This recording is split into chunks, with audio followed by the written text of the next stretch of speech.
Quisiera por favor que fueran conmigo una vez más al Evangelio de Mateo, al capítulo 5. Desde hace varios meses hemos venido estudiando el Sermón del Monte, el discurso más conocido y más extenso de los que recogen en los Evangelios de nuestro Señor Jesucristo. Y en estos momentos nos encontramos tratando con una sección extensa del Sermón del Monte que va desde el versículo 17 del capítulo 5 hasta el versículo 48, es decir, el final de este capítulo, cuyo tema central es la relación de Cristo con el Antiguo Testamento. El Señor previó que las palabras introductorias de su sermón causarían un gran revuelo y mucha inquietud en el pueblo, mayormente, aunque no únicamente, pero mayormente por la diferencia tan marcada que había entre Cristo por un lado y los líderes religiosos de Israel por el otro lado. En los días del Señor, el pueblo de Israel veía a los escribas y a los fariseos como los máximos exponentes de las escrituras antiguo testamentarias y como las personas que más se apegaban en su obediencia al ideal de lo que era un hombre justo de acuerdo al establecido por Dios en el Antiguo Testamento. Sin embargo, el Señor Jesucristo no pertenecía a ese grupo. De hecho, predicaba muy diferente a como ellos lo hacían, y lo que es peor aún, en muchas ocasiones se les opuso abiertamente. Es lógico suponer que algunos estaban preguntando cuál era entonces la relación de Cristo con las escrituras del Antiguo Testamento. ¿Estaba trayendo el Señor una enseñanza distinta a la de Moisés y los profetas? ¿Estaba estableciendo Cristo un nuevo camino de salvación? ¿Vino Cristo a abolir el Antiguo Testamento? El Señor responde estas interrogantes en los versículos 17 al 20. Y su respuesta puede ser resumida en dos principios básicos. En primer lugar, Cristo dice que sus enseñanzas estaban en perfecto acuerdo con las del Antiguo Testamento. Versículo 17. No penséis que he venido para abrogar la ley o los profetas. No he venido para abrogar, sino para cumplir. Porque de cierto os digo que hasta que pasen el cielo y la tierra, ni una jota, ni una tilde pasará de la ley hasta que todo se haya cumplido. De manera que cualquiera que quebrante uno de estos mandamientos muy pequeños, y así enseñe a los hombres, muy pequeño será llamado en el reino de los cielos. Pero en segundo lugar, el Señor establece no solo que sus enseñanzas estaban en perfecto acuerdo con las del Antiguo Testamento, sino también que estaban en total desacuerdo con la de los escribas y fariseos. Versículo 20. Porque os digo que si vuestra justicia no fuere mayor que la de los escribas y fariseos, no entraréis en el reino de los cielos. Estos hombres, que eran considerados por el pueblo como los adalides de la piedad, como los más fieles representantes del judaísmo ortodoxo, a juicio del Señor interpretaban incorrectamente los escritos de Moisés y los profetas, y consecuentemente en sus vidas prácticas se encontraban muy lejos de la verdadera justicia.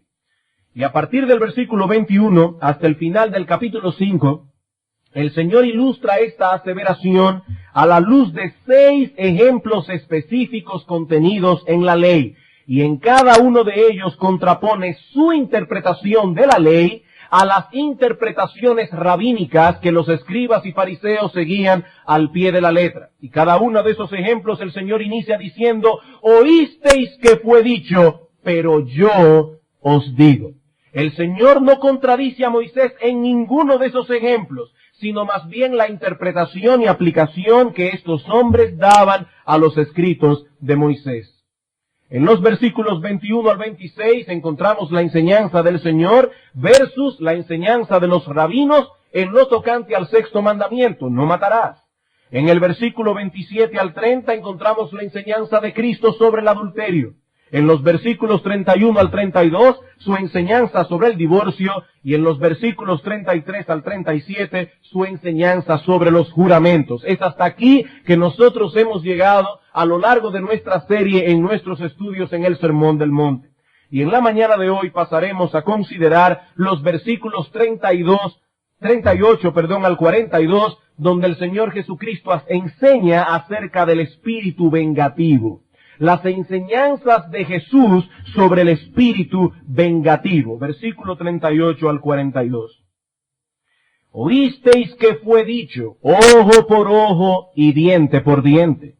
Pero yo os digo, no resistáis al que es malo. Antes a cualquiera que te hiera en la mejilla derecha, vuélvele también la otra. Y al que quiera ponerte a pleito y quitarte la túnica, déjale también la capa. Y a cualquiera que te obligue a llevar carga por 1 milla, ve con él 2. Al que te pida, dale. Y al que quiera tomar de ti prestado, no se lo rehuses.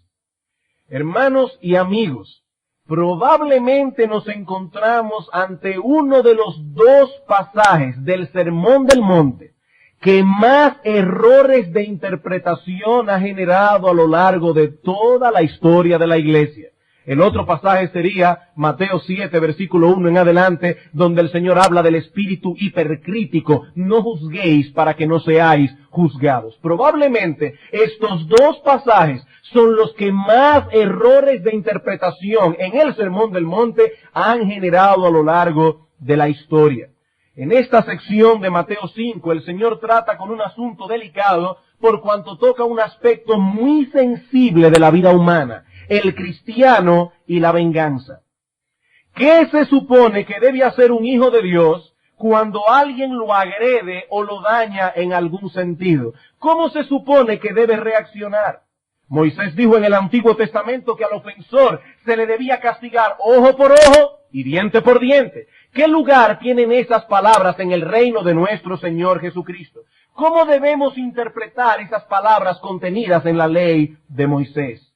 Son estas interrogantes las que el Señor responde en estos versículos a través de 4 ejemplos específicos. Cuando alguien nos agrede físicamente, cualquiera que te hiera en la mejilla derecha, o cuando alguien toca nuestras propiedades, al que quiera quitarte la túnica, o cuando alguien toca nuestros derechos, si alguien te quiere obligar a llevar carga por 1 milla, o cuando tocan nuestro dinero, al que te pida, dale.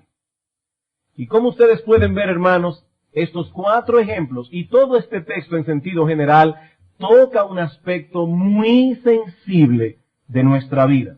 Continuamente tenemos que enfrentar este problema. Continuamente nos sentimos amenazados y sentimos el impulso de defendernos en medio de tanta agresividad que nos rodea. Si no es una amenaza física, entonces puede ser una amenaza a nuestras propiedades, o una amenaza a nuestros derechos, o una amenaza a nuestro dinero. Pero de un modo u otro nos vemos compelidos a cuidarnos y a cuidar lo que nos pertenece. Pero hay algo más. Debido a la corrupción que hay en nosotros, no nos parece suficiente que desarrollemos un agudo sentido de defensa, sino que también creemos necesario desarrollar la capacidad de contraatacar.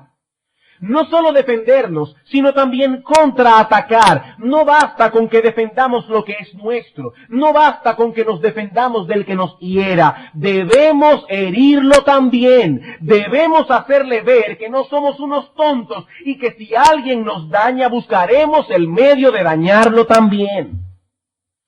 Y es acerca de ese espíritu de venganza que el Señor habla en esta sección del Sermón del Monte. ¿Qué debe hacer un cristiano cuando alguien lo agrede? ¿Qué debe hacer un cristiano cuando alguien toca sus posesiones, o su reputación, o sus derechos?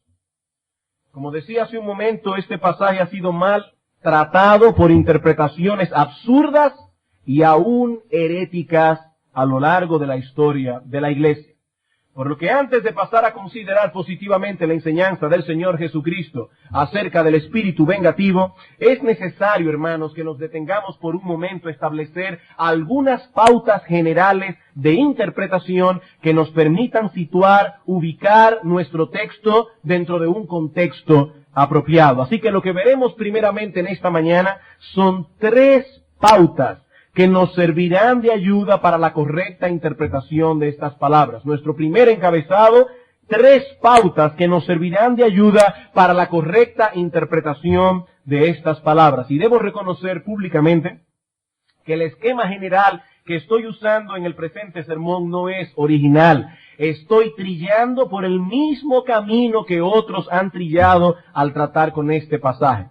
Veamos entonces, hermanos, nuestra pauta de interpretación número 1. Nuestra pauta de interpretación número 1.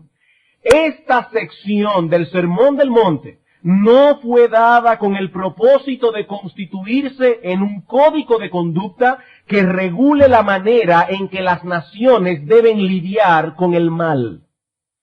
Esta sección del Sermón del Monte no fue dada con el propósito de constituirse en un código de conducta que regule la manera en que las naciones deben lidiar con el problema del mal. En la historia de la Iglesia no han faltado quienes han tomado estas ilustraciones que el Señor usa aquí como si fuesen un código de conducta específico que debe seguirse al pie de la letra. Allí dice, no resistáis al que es malo. ¿Qué significa esto? Lo mismo que esas palabras comunican. No debemos buscar un significado oculto a nuestro texto. Si eso fue lo que el Señor dijo, eso fue seguramente lo que quiso decir. Resistir activamente el mal que hay en el mundo está prohibido en el texto. Eso es lo que algunos dicen. Y pocos han llegado tan lejos en su afán por interpretar este pasaje de ese modo, que el escritor ruso León Tolstoy, basado en estas palabras, Tolstoy enseñó que las naciones no debían tener policías, ni cortes judiciales, ni soldados que defiendan su soberanía. Cristo ha dicho que no debemos resistir al que es malo, y como los policías, los soldados, los magistrados están para resistir al malo, su mera existencia es una violación a las palabras del Señor en el Sermón del Monte. Hermanos, es obvio que no podemos interpretar estas palabras de ese modo. Al leer este pasaje con atención, se hace evidente que el Señor no se está dirigiendo aquí a las naciones como tales, sino más bien a individuos en su trato con otros individuos. Si alguien te hiere a ti en la mejilla derecha, si alguien quiere quitarte la túnica, si alguien quiere obligarte a llevar carga por una milla, todos estos ejemplos son personales. Enfocan al individuo que recibe algún tipo de daño por parte de otro individuo. Así que no podemos aplicar estos ejemplos al problema que tienen las naciones en su lucha contra el mal que las amenaza continuamente, o aplicarlo a las cortes judiciales cuando tienen que juzgar a un malhechor que ha violado la ley. De hecho, noten que todos los ejemplos dados por Cristo en este pasaje se refieren a ocurrencias incidentales. Ocurrencias incidentales.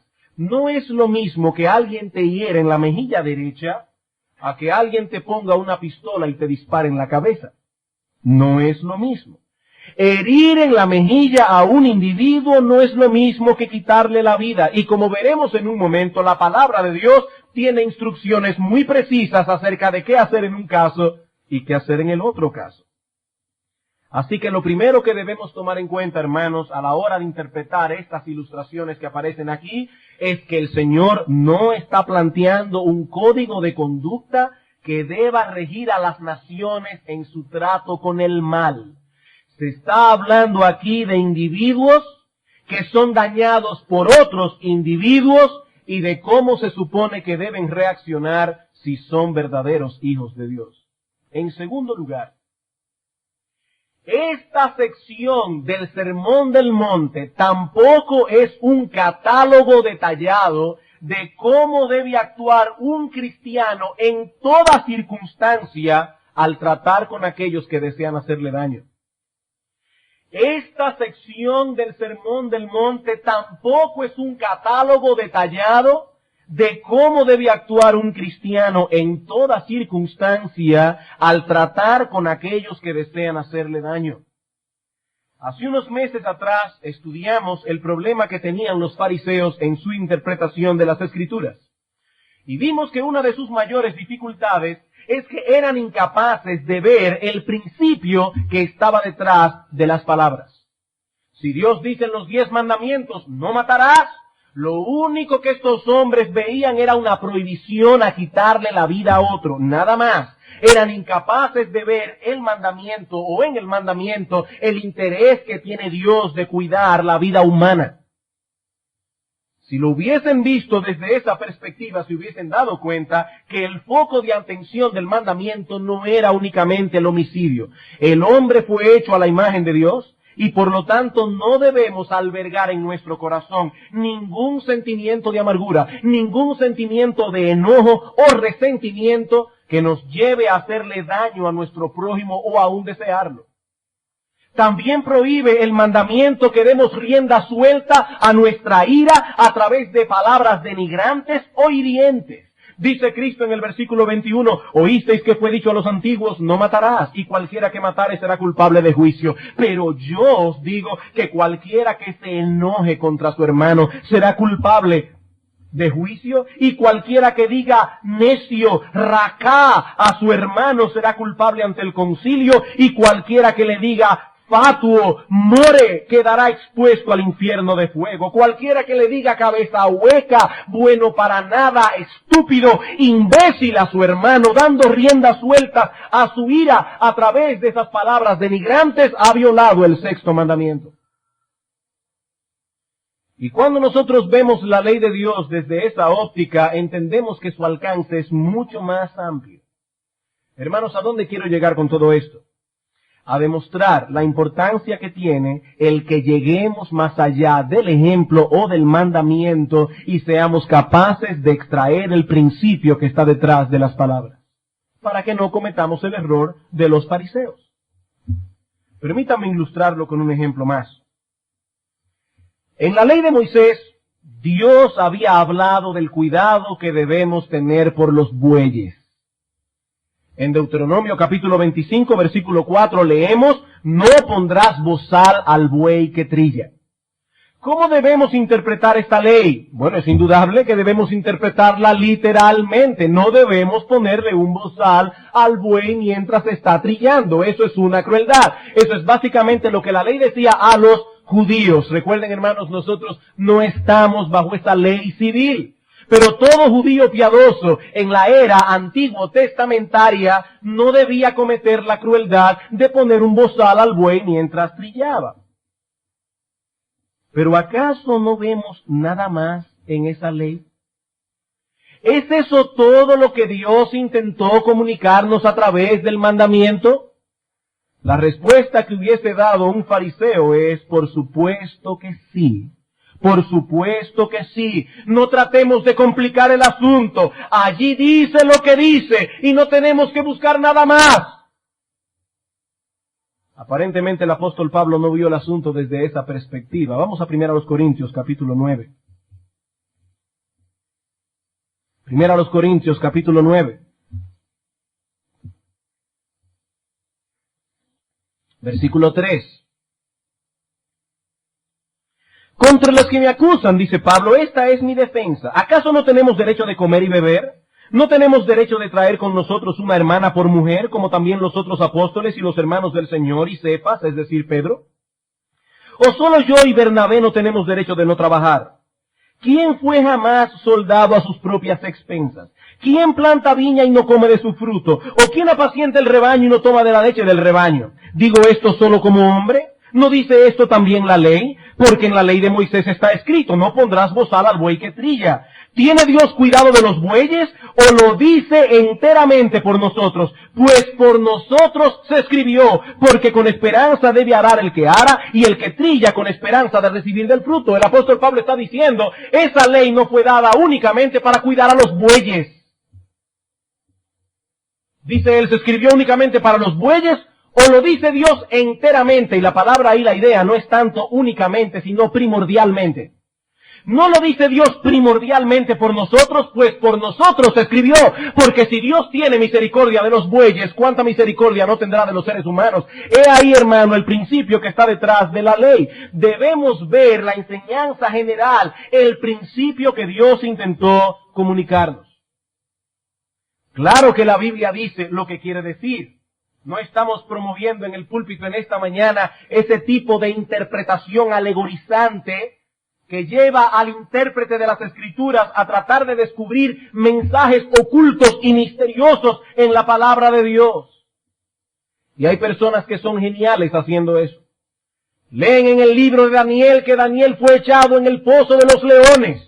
Y nos dicen que no existió ningún Daniel y que no hubo ningún pozo y que no hubo ningún león. Que eso es una alegoría, que nosotros debemos encontrar un significado oculto detrás de esas palabras. Que Dios está hablando allí de cuando un cristiano, un hijo de Dios, tiene problemas y cómo Dios lo preserva en medio de la aflicción. No, hermanos, hubo un Daniel, hubo leones que rugían y hubo un pozo literal. No debemos interpretar las Escrituras de esa manera. Eso es interpretar las Escrituras imaginativamente, pero no exegéticamente. Lo que estamos diciendo más bien es que las Escrituras están llenas de principios generales, aún en el contexto de ejemplos específicos, de historias específicas, de mandamientos específicos. Y si perdemos esto de vista, caeremos en un sinnúmero de errores a la hora de aplicar la palabra de Dios en nuestra vida diaria. En un sinnúmero de errores. En Mateo 5:38 el Señor está ilustrando un principio a través de 4 ilustraciones. Lo importante es que establezcamos el principio, o de lo contrario llegaremos a interpretaciones y aplicaciones absurdas, ridículas. El Señor dijo en el Sermón del Monte, al que te pida, dale, así que tú tienes que prestarme los 5,000 pesos. No, un momento. ¿Está enseñando el Señor allí que todo cristiano está obligado a prestar su dinero? ¿O a regalarlo simplemente a todo el que se lo pida? ¿Es de esa manera que nosotros debemos interpretar el Sermón del Monte? Si usted maneja la cartera de crédito de un banco con este criterio, lo va a quebrar. Hermanos, este no es un código de conducta que debe seguirse al pie de la letra. Son ilustraciones de un principio. ¿Saben cuál es nuestro problema? El problema es que a nosotros se nos hace difícil vivir por principios, manejarnos por principios. Eso exige un análisis cuidadoso de cada situación. ¿Qué preferiríamos hacer nosotros? Vivir la vida cristiana a la luz de una lista específica de reglas. Denme una lista y ya verán cómo me esfuerzo en seguirla punto por punto. Díganme lo que yo puedo hacer, díganme lo que yo no puedo hacer. Esa parece ser la vía más segura para la santidad. Pero ¿saben una cosa? No lo es. Ese es más bien el camino más seguro al fariseísmo. Esa es la vía más segura al legalismo, a la hipocresía, a la autopromoción. Ese fue el camino que siguieron los escribas y fariseos y llegaron finalmente a un callejón sin salida. Hermanos, debemos aprender a vivir por principios. Ninguna lista de reglas podrá, por más extensa que sea, regular todas las situaciones posibles que un cristiano podría enfrentar a lo largo de su vida. Ni tampoco ninguna lista de reglas podrá tomar en cuenta todas las variables que pueden darse en cada situación. No todas las situaciones son iguales. Así que la lista no es la solución. La solución es conocer los principios generales y examinar cada caso a la luz de esos principios generales. Muchas iglesias, aún iglesias evangélicas, se han aventurado a hacer sus listas de las cosas que se supone que un cristiano puede o no puede hacer. Y aunque en esas listas se prohíben cosas que ciertamente son incorrectas, han fallado en proveer a los hermanos un marco de referencia piadoso que les permita a cada cual evaluar su situación específica. Tercera pauta.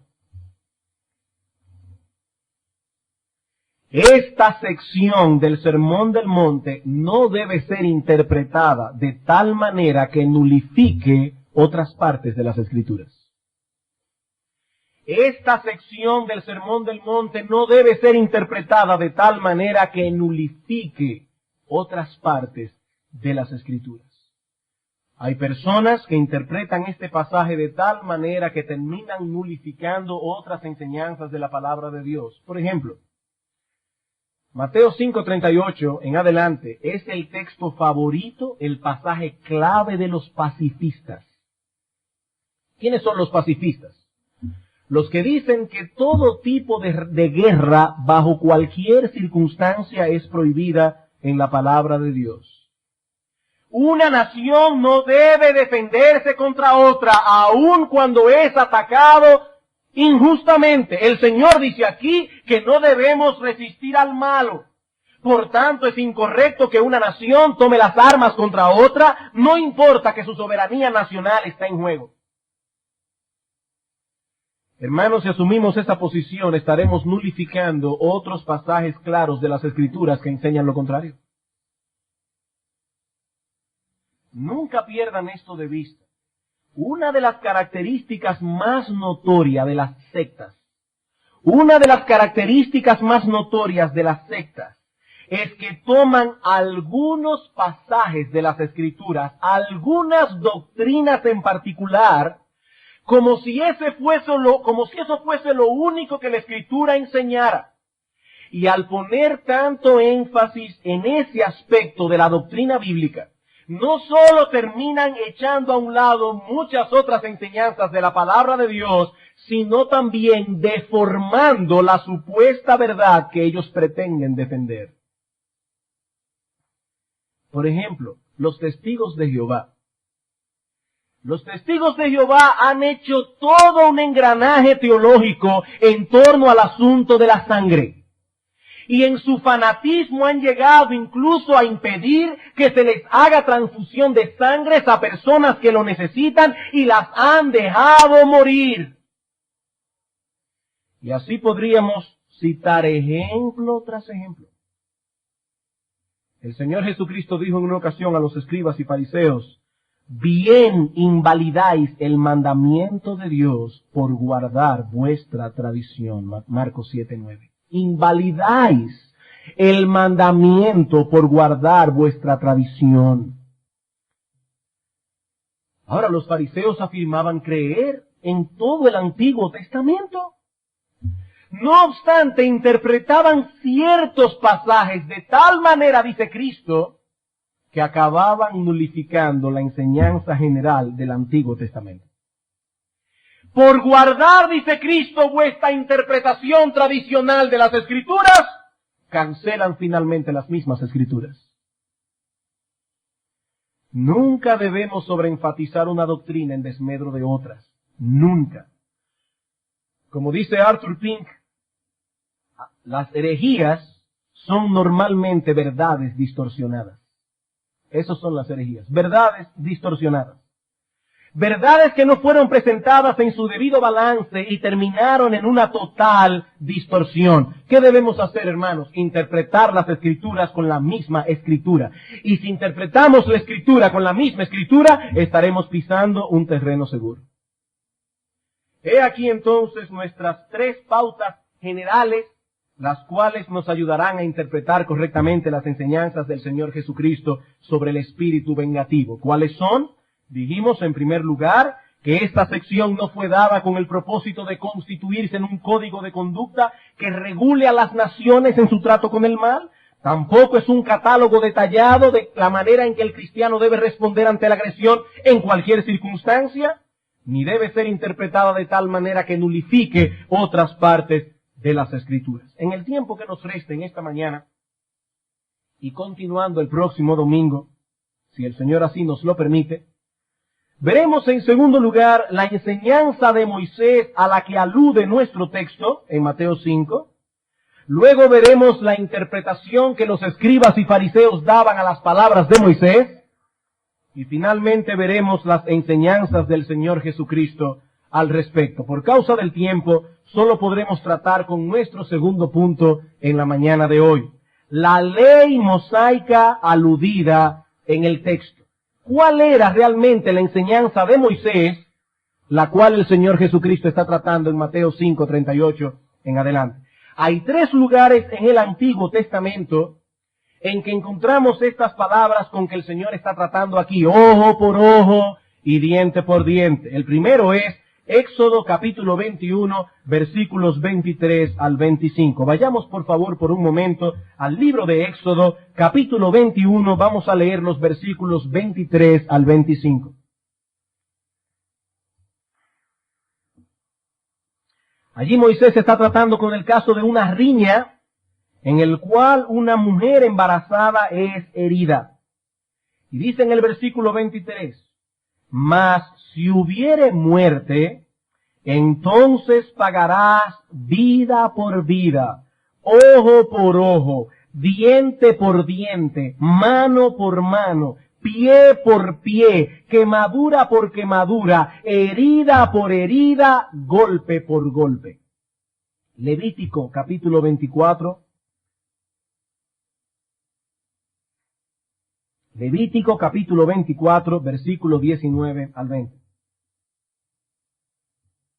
Y el que causare lesión en su prójimo, según hizo, así le sea hecho. Esto es lo que se conoce como la ley de la retaliación. Rotura por rotura, ojo por ojo, diente por diente, según la lesión que haya hecho a otro, tal se hará a él. Finalmente, Deuteronomio capítulo 19. Deuteronomio capítulo 19, versículo 21. Y no le compadecerás, vida por vida, ojo por ojo, diente por diente, mano por mano, pie por pie. Queda claramente establecido en estos textos que el Señor ordenó en la ley mosaica que el castigo aplicado a un criminal debía corresponder al crimen cometido. Ah, pastor, pero entonces los fariseos tenían razón. Eso era lo que se enseñó en la ley de Moisés. No, un momento. Tenemos que hacernos ahora una pregunta. ¿A quién o a quiénes iban dirigidas estas palabras? ¿Quién es el que tiene la autoridad de llevar a cabo el castigo que corresponde a cada crimen? Fue dada esta ley para que cada ciudadano, para que cada israelita individual tomara venganza por sus propias manos. Así era que lo interpretaban los fariseos. ¿Es eso lo que el Señor está diciendo aquí? Cada israelita debe tomar venganza por sus propias manos, haciendo el mismo daño que le era causado a él. Volvamos una vez más a Éxodo 21.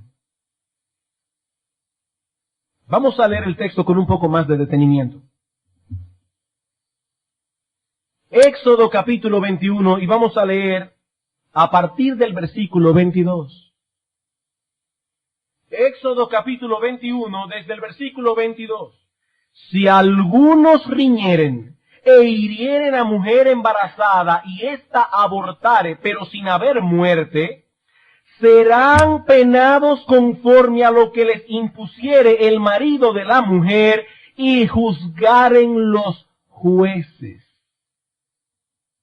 Y juzgaren los jueces.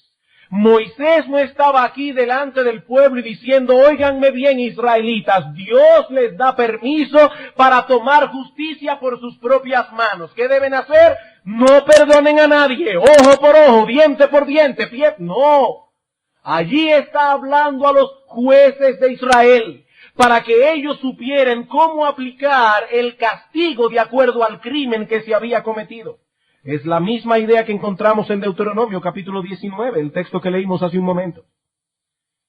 Deuteronomio capítulo 19, pero vamos a leerlo ahora a partir del versículo 15.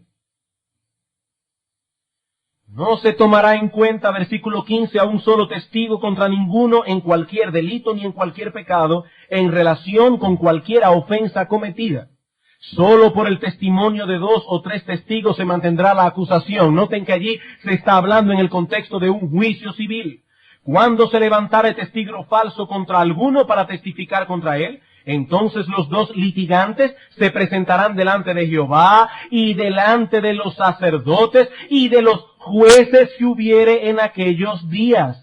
y los jueces inquirirán bien. Y si aquel testigo resultare falso y hubiere acusado falsamente a su hermano, entonces haréis a él como él pensó hacer a su hermano, y quitarás el mal de en medio de ti. Y los que quedaren oirán y temerán, y no volverán a hacer más una maldad semejante en medio de ti. Y entonces dice, no le compadecerás, vida por vida, ojo por ojo, diente por diente, mano por mano, pie por pie.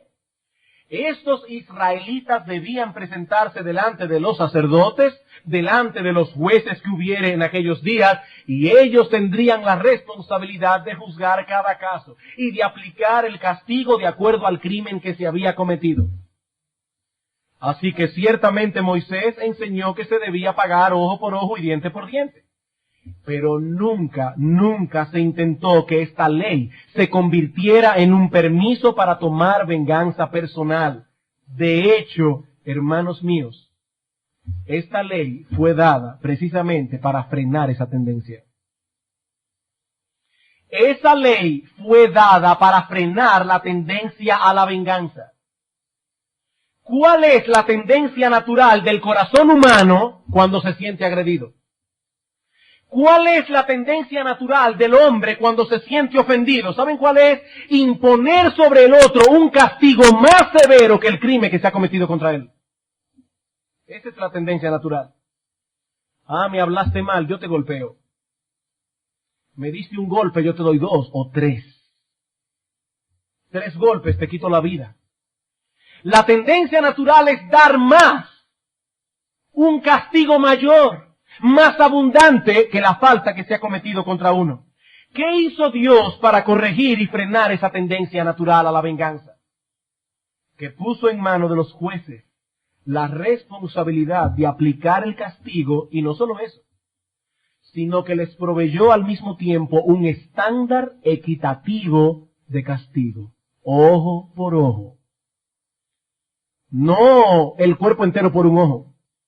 No la boca por un diente. No. Ojo por ojo, diente por diente, mano por mano, etc. El castigo no debía llegar más allá del crimen cometido. Hermanos, solo cuando entendemos el contenido de la ley es que podemos entender la enseñanza del Señor Jesucristo en el Sermón del Monte. A la larga, ¿cuál fue el propósito último de esa ley? De la ley de la retaliación. ¿Cuál es su propósito último? Esta ley no solo iba destinada a frenar el deseo de venganza personal. De hecho, podemos decir que ese ni siquiera era su propósito primordial. El propósito esencial de esta ley es el que encontramos en Deuteronomio capítulo 19, versículo 19. Vamos a leer otra vez. Entonces haréis a él como él pensó hacer a su hermano, y quitarás el mal de en medio de ti. Esta ley fue dada para frenar el avance del mal. Versículo 20. Y los que quedaren oirán y temerán, y no volverán a hacer más una maldad semejante en medio de ti. Esta ley tenía un efecto restrictivo sobre el pueblo. Cuando las autoridades civiles toman en serio la responsabilidad que Dios ha puesto sobre sus hombros de tratar a los malvados y perversos, dándoles su misma medicina, como se dice, están restringiendo el avance del mal y protegiendo al inocente. Cuando el perverso es tratado como un perverso, se está restringiendo el avance del mal y se está protegiendo al inocente. Se dice que generalmente los que tienden a ser descuidados con los demás son al mismo tiempo muy cuidadosos cuando se trata de su propia piel. Son descuidados con la vida de otros. Andan por ahí a 80 kilómetros por hora en la ciudad donde se supone que deben ir solamente a 60. porque no tienen cuidado de la vida de otros. Pero ¿cómo se cuidan y se protegen a sí mismos? ¿Cómo se cuidan y se protegen a sí mismos? ¿A qué nos lleva todo esto? A entender que Dios ha instituido mecanismos para tratar con el problema del pecado en este mundo caído. Hermanos, amigos, este mundo no es un paraíso. Y Dios no lo gobierna como si lo fuese. La presencia del pecado es real en el mundo. Vivimos en un mundo lleno de maldad. Y si no tomamos eso en cuenta, viviremos en una utopía que tarde o temprano nos golpeará fuertemente en la misma cara. No, este mundo no es un paraíso. Ahora bien, en su trato con el problema del pecado, Dios tiene dos instrumentos básicos en el mundo con miras a refrenar sus efectos. ¿Cuáles son? Su gracia y su ley. Dios tiene dos instrumentos básicos a través de los cuales refrena el efecto del pecado en el mundo. Su gracia y su ley. Por medio de su gracia, algunos pecadores no solo son perdonados, sino también transformados, de tal manera que aunque todavía el pecado mora en ellos, ya no reina gobernándolos a su antojo. Los creyentes han sido librados no de la presencia del pecado, pero sí del dominio del pecado, y algún día, hermanos, seremos librados aún de la presencia del pecado. Algún día, cuando nuestro Señor Jesucristo venga y nos lleve a morar con Él, dice Primera de Juan capítulo 3, versículo 1 en adelante, seremos como Él, porque le veremos tal y como Él es. En ese momento ya no tendremos nunca más problemas con el pecado, nunca más tentaciones, nunca más caídas. Pero solo en ese momento. Como dice el puritano John Owen, tenemos que ser librados de este cuerpo de muerte a través de la muerte del cuerpo. Solo a través de la muerte del cuerpo podremos ser librados de este cuerpo de muerte. Pero Dios no trata con los pecadores únicamente a través de la redención, sino también a través de su ley. A través de su ley. Y esta ley no solo establece que hay ciertas cosas que están mal. No es como nos enseña la ética moderna, que todo depende de tu criterio personal. No. Esto no depende del criterio personal, depende del criterio personal de Dios. Y Dios ha dicho, hay cosas que están mal. Pero la ley no solo establece que hay cosas que están mal, sino que también ha establecido que ese mal debe ser castigado. Ese mal debe ser castigado. Dios ha establecido mecanismos en el mundo para castigar a aquellos que transgreden los principios de justicia contenidos en su ley. Sabemos, y lo hemos dicho muchas veces en esta misma serie de sermones, que la ley civil que regía al pueblo de Israel en el antiguo pacto ya no nos rige. Eso es verdad. No obstante, robar sigue siendo pecado. Matar sigue siendo pecado. Y aún el hombre caído reconoce, ese hombre desprovisto de la gracia perdonadora y redentora de Dios, ese hombre reconoce la maldad de esas acciones. Sin embargo, como ellos no poseen la gracia especial de Dios para refrenar en ellos el avance de la maldad, una maldad que ellos reconocen que está mal, pero aún reconociendo que está mal, aún así ellos no pueden refrenar su propia maldad. ¿Qué hace Dios? Dios usa otro mecanismo de restricción. ¿Cuál es ese mecanismo? El gobierno humano. El gobierno humano.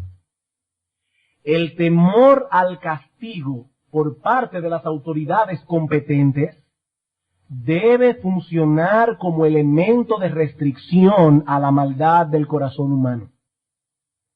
Así que por un lado tenemos a la iglesia predicando el evangelio y promoviendo el medio de la gracia, y por el otro lado tenemos al gobierno civil usando su autoridad para castigar al que hace lo malo.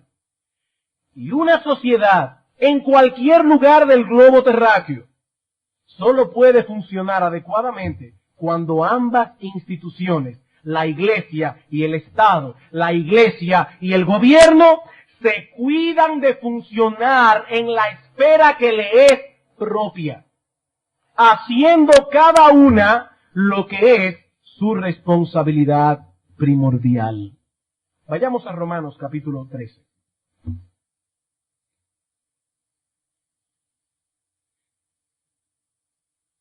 Romanos capítulo 13. Hacer la salvedad que estamos leyendo un texto del Nuevo Testamento. Ya no estamos en Éxodo, ya no estamos en Levítico, ya no estamos en Deuteronomio 19, estamos en Romanos capítulo 13, escrito por el apóstol Pablo, apóstol a los gentiles. ¿Y qué dice Pablo aquí? Sométase toda persona a las autoridades superiores, porque no hay autoridad sino de parte de Dios, y las que hay por Dios han sido establecidas.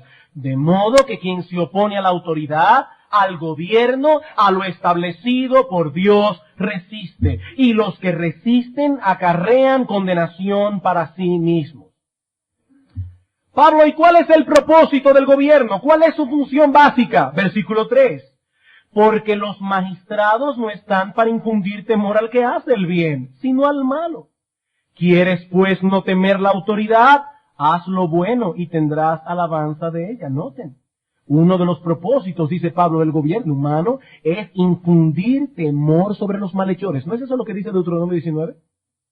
Infundir temor sobre los malhechores. ¿Para qué? Para restringir el avance de la maldad. Versículo 4. Porque ese magistrado es servidor de Dios para tu bien. Pero si haces lo malo, teme, porque no en vano lleva la espada. Y la palabra que usa el apóstol Pablo allí se refiere al instrumento que usaban los romanos para implantar la pena capital. Lleva la espada, pues es servidor de Dios, vengador para castigar al que hace lo malo. De acuerdo a ese texto, el gobierno humano es un instrumento de Dios. Es el instrumento que usa Dios para administrar su ira sobre los perversos. Otro texto, Primera de Pedro, capítulo 2, versículo 13 al 14. Por causa del Señor, someteos a toda institución humana, ya sea al rey como a superior, ya a los gobernadores, como por él enviados para castigo de los malhechores y alabanza de los que hacen bien. ¿Para qué son enviados? Para castigar a los malhechores. ¿Y qué dice Pedro? Sométanse a ellos por causa del Señor. ¿Qué nos enseñan estos textos, hermanos? Que la pena capital, así como los otros castigos impuestos sobre los malhechores, es una ordenanza del Dios Todopoderoso para toda sociedad humana. Y ningún gobierno de la tierra tiene derecho a quitar de su código de leyes y de castigo la pena capital. No tienen ese derecho. Y cuando nos paremos delante de Dios, tendrán que darle cuenta a Dios por haber quitado la pena capital. Dios no solamente es el Dios de la iglesia, Dios es el Rey soberano del universo y Él tiene derecho a implantar sus leyes en el mundo. Y Dios ha dicho, los malhechores deben ser castigados. Pero pastor, ya no estamos viviendo en la época del Antiguo Testamento, ya no estamos bajo la ley. Y por lo tanto, esas cosas no se aplican bajo esta dispensación. No, hermano, no, mi amigo. Estas palabras siguen tan vigentes hoy como en el día en que fueron pronunciadas. La pena capital y los otros castigos que se les debe imponer a los malhechores no fueron instituidos por Dios en el monte de Sinaí. Muchísimos años antes Dios le dijo a Noé, el que derramare sangre de hombre, por el hombre su sangre será derramada, porque a imagen de Dios es hecho el hombre. Génesis 9:6. Eso no es de Sinaí. Y es basado en ese principio de Génesis 9:6 que el apóstol Pablo dice en Romanos 13:4 en el Nuevo Testamento que los magistrados no llevan la espada en vano. No la llevan para castigar, la llevan para castigar. Hermanos, es responsabilidad primordial del gobierno, es responsabilidad primordial del gobierno humano, no la de reformar al malhechor, sino la de castigarlo. Las cárceles no se inventaron para reformar al malhechor, se inventaron para castigarlo, para sacarlo de la sociedad. Y cuando el malhechor no es castigado, de forma indirecta se está castigando al inocente. Se está castigando al inocente. Tratar al perverso con guantes de seda es de un modo u otro maltratar al inocente. Dios dice en su palabra, castiga al perverso. ¿Para qué? Para que los que queden oigan y teman y no volverán a hacer más una maldad semejante en medio de ti. Y en los últimos años, en muchos gobiernos, en distintas sociedades del mundo, están tergiversando su papel y ahora quieren reformar al malhechor en vez de castigarlo. No, déjenle a la iglesia el papel de predicar la palabra y salvar a esos malhechores con la locura de la predicación del evangelio. El gobierno que asuma su responsabilidad y comience a castigar a los perversos, porque esa es su responsabilidad. ¿Cuál ha sido el resultado de todo esto? ¿Se están reformando los malhechores? No, hermanos, no. En nuestro país van a la cárcel, salen al poco tiempo y tienen ahora más habilidades que las que tenían cuando entraron, porque ahora se encontraron con otros que eran más hábiles que ellos.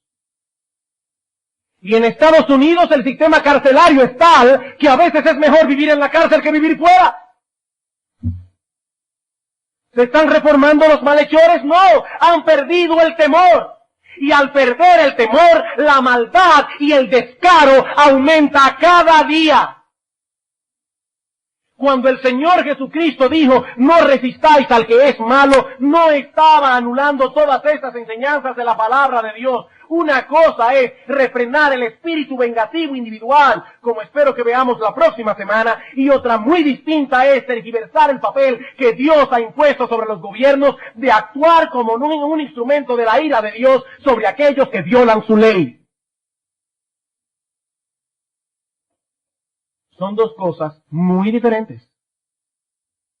Hermanos, la semana próxima nosotros vamos a continuar viendo más directamente la enseñanza de nuestro texto, pero no quisiera concluir sin traer a vuestras conciencias dos aplicaciones prácticas de las cosas que hemos escuchado en esta mañana. En primer lugar, aprendemos de estos textos que debido a que vivimos en un mundo caído y debido a la maldad intrínseca del hombre, la aplicación de castigos juega un papel importante en el buen desenvolvimiento de toda sociedad humana. Si hubiésemos estado en el huerto del Edén, no necesitaríamos castigos, pero no estamos en el huerto del Edén. Estamos en un mundo caído, donde hay hombres perversos, llenos de maldad. Hoy día escuchamos voces por todas partes que quieren vendernos la idea de que este pensamiento es medieval, que la palabra castigo debiera desterrarse del vocabulario del hombre moderno. Eso es una mala palabra. No debemos hablar de castigo. Los gobiernos no deben castigar al malhechor. Los padres no deben castigar a sus hijos. Las iglesias no deben disciplinar el pecado. No, hermanos, no. Debido a la presencia del pecado en el mundo, es una utopía pensar que una sociedad puede desenvolverse adecuadamente sin aplicar castigos. Eso es una utopía, eso es una irrealidad. Padres, cuídense de toda esa filosofía humanista que nos dice que es una crueldad pegarle a un niño. Eso es humanismo, eso no es piedad. La Biblia dice que es más bien una crueldad no hacerlo cuando es necesario. Eso sí es una crueldad. Sí, solo la gracia de Dios puede transformar a nuestros hijos. Solo la gracia de Dios puede hacer que ellos odien el pecado, que ellos amen la santidad. Solo la gracia de Dios puede traerlos arrepentidos a los pies de Cristo. Nosotros los padres no podemos hacer eso. Dice el apóstol Juan que los que han nacido de nuevo no son engendrados de voluntad de carne ni de voluntad de varón, sino de Dios. Es Dios quien obra el nuevo nacimiento. Sí, todo eso es verdad. Pero eso no elimina la responsabilidad que tenemos como padres de criar a nuestros hijos en la disciplina y amonestación del Señor. Y en esa crianza y en esa disciplina, el castigo juega un papel tan importante como el amor y la ternura. El castigo físico juega un papel tan importante como el amor y la ternura. En Proverbios capítulo 23, versículo 13 al 14, dice el proverbista allí, castiga a tu hijo, ¿y sabes qué harás? Librarás su alma del Seol. Y en Proverbios capítulo 22, versículo 15, dice que la necedad viene ligada, entremezclada, trabada en el corazón del muchacho, esa tendencia natural hacia el pecado, a la desobediencia, a la rebeldía. Eso viene mezclado en el corazón, pero la vara de la corrección la alejará de él.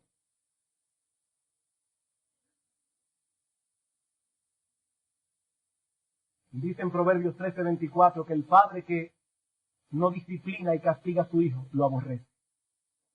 Lo aborrece. Sí sabemos que hay padres que abusan físicamente de sus hijos, eso es verdad. Eso es verdad.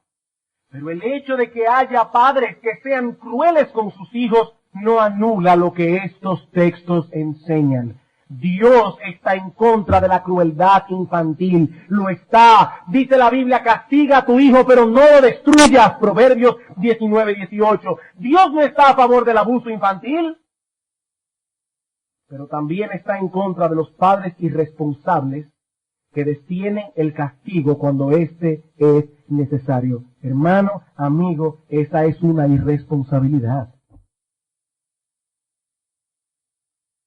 Y esa misma mentalidad la vemos en la iglesia. La vemos en la iglesia. No se debe disciplinar el pecado. Debemos tratar a los miembros con amor. Sí, por supuesto que debemos tratar a los hermanos con amor. Precisamente por eso se debe aplicar la disciplina en la iglesia. Para corregir el mal cuando otros medios no son efectivos o no han sido efectivos. Hermanos, debemos orar que Dios nos libre de esa visión bizarra del amor. No es amor dejar que la iglesia languidezca porque el pecado es tratado dentro de ella como si no fuera pecado. Que Dios nos libre de esa maldición. Y en segundo lugar, y con esto concluimos, aprendemos de estos textos que Dios aborrece el pecado en todas sus formas y manifestaciones. Dios aborrece el pecado en todas sus formas y manifestaciones. El mismo Dios que envió a su precioso Hijo Jesucristo a morir en una cruz por los pecadores, es el mismo Dios que instauró el gobierno humano para castigar a los malhechores, y es el mismo Dios que juzgará algún día a los hombres con justicia. El mismo Dios. El mismo principio que lo movió a proveer redención en Jesucristo es el mismo que lo mueve a castigar a los pecadores, porque Dios aborrece el pecado con un odio infinito. Y si no trata con los pecadores por medio de su gracia, entonces lo hace por medio de su justicia. Pero Él no va a pasar por alto el pecado. O lo trata con su gracia, o lo trata con su justicia, redención o ley. Y debes saber una cosa, amigo mío. Por más severo que sea el castigo aplicado por los hombres en la sociedad humana, por más severo que sea la silla eléctrica, el paredón, la horca, este no es más que un tenue reflejo de la ira de Dios sobre los pecadores que no se arrepienten. Un tenue reflejo. Dios ha provisto un medio de redención. Dios envió a su Hijo a morir en una cruz para que todo aquel que en él cree no se pierda, mas tenga vida eterna. Amigo mío, el mensaje del Evangelio no es necesitas reformarte y comenzar a hacer lo bueno. No, las Escrituras dicen más bien, estás dañado, no puedes hacer lo bueno, pero en Cristo hay salvación para todo aquel que cree. En Cristo hay salvación para todos los que acuden a Él, clamando por perdón y misericordia. Ese es el mensaje del Evangelio. La salvación es por medio de la fe, amigo mío. Y Cristo ha prometido que no echará a nadie fuera que vaya a Él pidiendo misericordia. Nadie será echado fuera. Pero no lo olvides. Si rechazas en esta vida la misericordia de Dios, algún día te enfrentarás con Él como tu juez. El mismo Dios que salva es el mismo Dios que condena. Pero qué bueno es pensar que el mismo Dios que condena es también el mismo que salva en Jesucristo.